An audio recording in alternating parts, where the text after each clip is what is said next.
Michele here at TV. I had a lot of friends in Minneapolis. Very nice.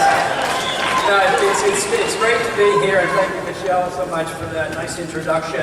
And besides, now I don't have to talk about the fit. She has that speech down pretty well already.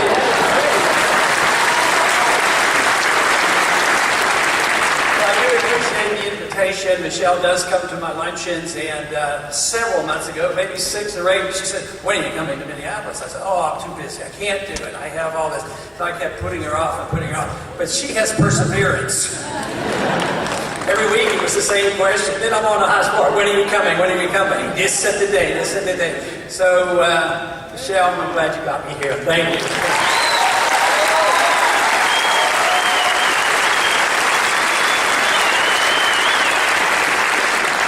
Done well, and Michele mentioned about auditing the Fed, and that was done not by me. I'm not very good at twisting arms. Besides, I have nothing to trade in Washington anyway. But I went to you and said, if you believe in something, talk to your members of Congress. And evidently, a lot of people did throughout the country. But I do want to recognize one individual here. I assume he's here tonight, and that's John Covasini, who got more petitions than anybody else put together to pass his audit the Fed bill, and I want to thank him personally for that.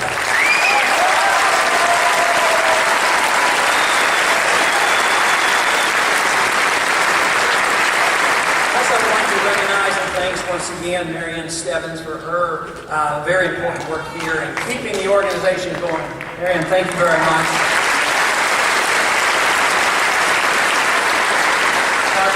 Give me Jeff Frazee, the National Coordinator for the Young Americans for Liberty, and I consider his work very, very important, working with the universities, and that has been his organization is a spin-off from the Campaign for Liberty. But I really believe long-term that's going to be one of the most important organizations, Young Americans for Liberty. I do believe the revolution is alive and well, and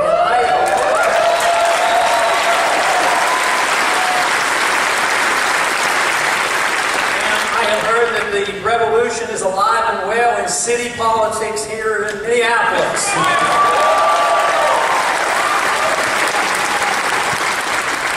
Jeff has done an exceptionally good job, and I think that's going to continue. The universities are where the revolution really occurs. If you think about the TV images of the various countries where people get finally fed up with their government, where are the major demonstrations where the people get the backbone and they say, "I've had enough," because it's the young generations who understand what they're inheriting, and they say no more, and they so often lead the charge. So I am very grateful for those of you that are in the universities or interested in this cause of liberty, because I believe that's where the action is. Thank you for joining us.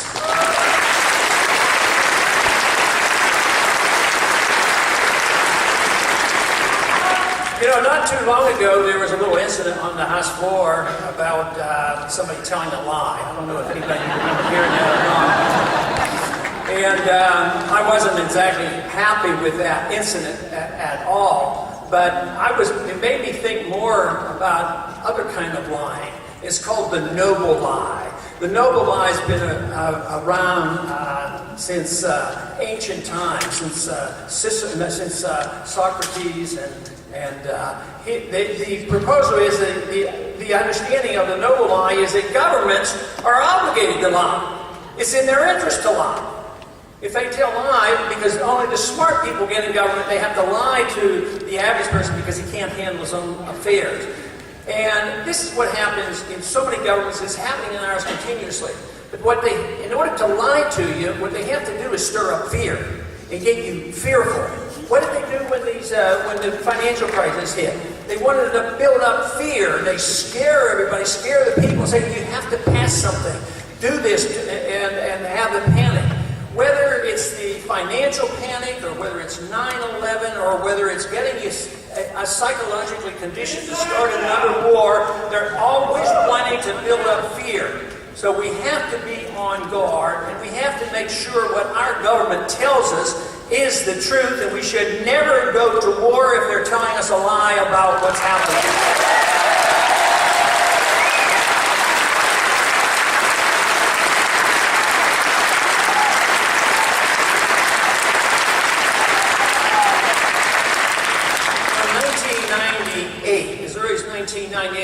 resolution on the House floor, and it was essentially a declaration of war against Iraq.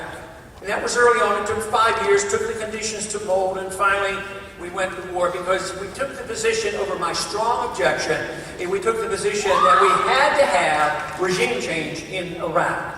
And that, of course, finally came about. But on this very day, in the city of Pittsburgh, what are they doing? They're pumping up the next war. They've all of a sudden decided, and they're using the same rhetoric, the same fear-mongering terms that, you know what, we've known about this. In Iran, they have this nuclear reactor that they're working, and they're refining nuclear power.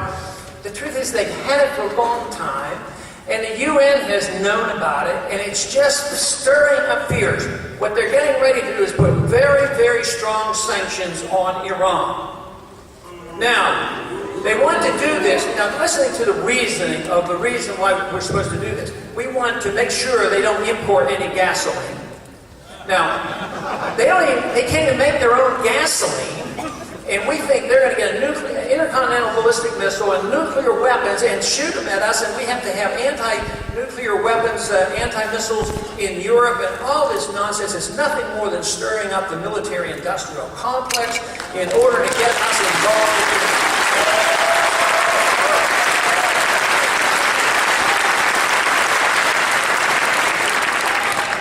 They did that leading up to the war in Iraq, and now they're moving once again. But sanctions and blockades and prevention like this is an act of war. But you know, if they can't even make gasoline for themselves, how can they possibly be a threat to us? But it's once again, it's to stir up the fear. You know, what should we do to prevent this from happening again, since it happens over and over and over again?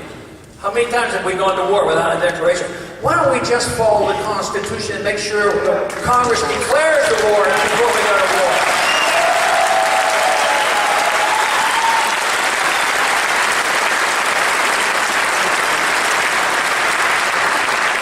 Maybe then we'll be committed, we know who the enemy is, and we know where the end point is. We've been in Afghanistan now 50% longer than World War I and World War II put together, and there's no signs of us coming home. The debate now going on is, how many more troops are we going to send over? 20,000 or 40,000? We elected a president that was running on as a peace candidate. He was going to bring troops home. Oh, sure. He brought a couple thousand home from Iraq, sent many, many more thousand of contractors over, and now he's sending a few more military back. That war isn't ending, and they're getting ready to send more troops into Afghanistan, stirring up trouble with Iran, and bombing Pakistan. It makes no sense whatsoever. The burden falls on us, on the people, on the taxpayers, on the next generation.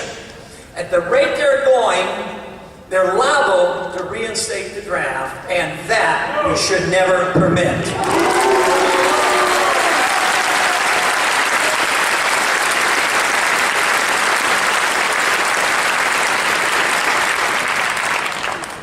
But in Afghanistan, the same thing continues and continues.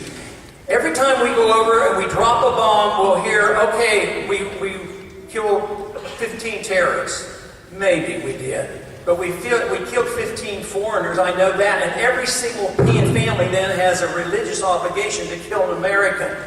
So if we ever want to have peace, and if we ever want to be more safe and more secure and not waste our energy and waste our resources and bankrupt this country, what we have to do is we have to look to the founders for an idea about the proper foreign policy. The proper foreign policy under the Constitution is non-intervention and mind our own business.